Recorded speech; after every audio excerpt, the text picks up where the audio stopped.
حضرت شیخ شرف الدین بصیری رحمہ اللہ فالج کے مرض میں مبتلا ہو گئے.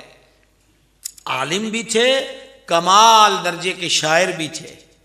زندگی ختم ہوتی نظر آئی اور جب نا امیدی کی دنیا میں پہنچے تو حضرت قلب، حضرت دل نے کہا کہ بصیری وقت کتنا گزر گیا، شعر کہتے، لوگوں کے قصیدے لکھتے، کوئی پتہ نہیں کہ زندگی کا موڑ کہاں ختم ہو جائے، تو کیوں نہ دنیا سے جاتے جاتے ان کی تعریف کی جائے کہ جن کی تعریفیں عرشوں کا مالک بھی بیان فرماتا ہے.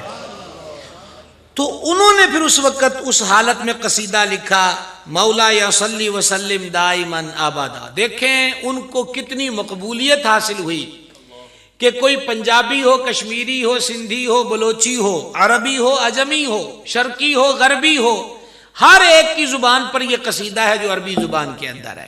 مولا یا صلی وسلم دائماً ابدا علی حبیبک خیر خلق کلہم. جب وہ یہ قصیدہ شریف لکھ چکے تو حضور اقدس شفیع محشر علیہ الصلوۃ والتسلیم کا دیدار نصیب ہوا.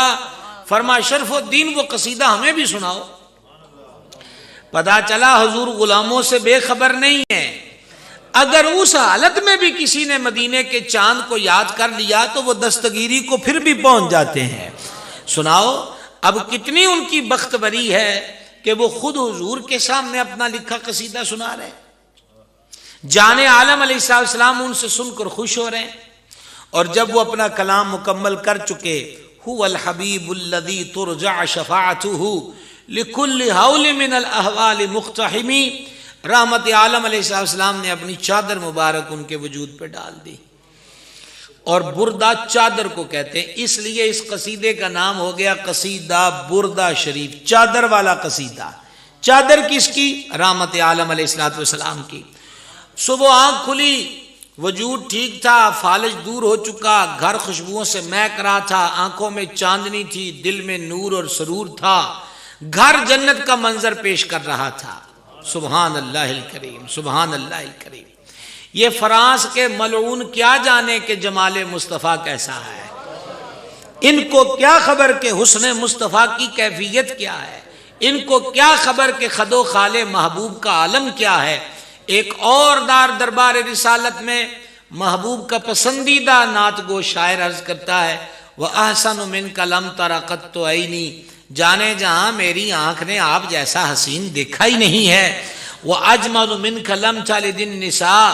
کسی ماں نے ایسا حسین پیدا ہی نہیں کیا. خُلِقْتَ مُبَرَّأً مِنْ كُلِّ عَيْبٍ.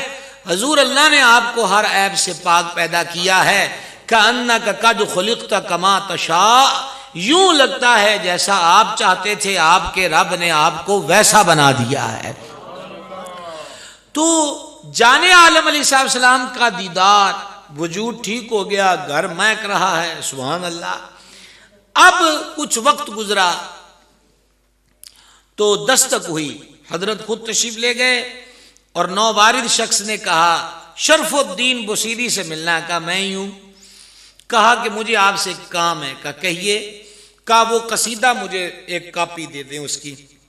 اب لفظ کاپی بولا ہے تو اس وقت لکھ کر ہی دیا جاتا تھا، کوئی فوٹو اسٹیٹ مشین نہیں تھی.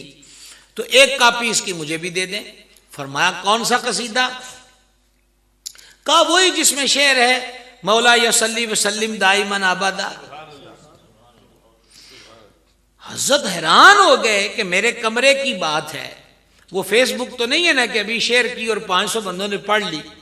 یہ کہاں؟ کہا آپ کو کیسے پتا چلا؟ یہ تو میرے ہی حجرے کا راز ہے. تو اس بندے نے آگے سے کیا کہا، یہ موبائل سے کچھ دیر کے لیے اجازت طلب کیجئے، ہمارا بڑا لمبا سفر ہے جو کر کے آپ کے پاس پہنچے. موبائل سمندری میں بھی بہت ہیں اور ایک میرا بھی بیگ میں ہے اور ایک میرے پاس ہے. میں نے شروع کر دیا تو آپ کو اثر ہو جائے گی ختم پڑھتے پڑھتے.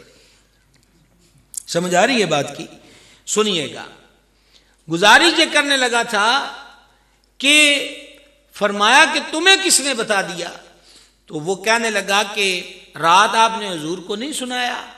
کہا میں نے سنایا ہے. کہا میں بھی اس بزم میں حاضر تھا جب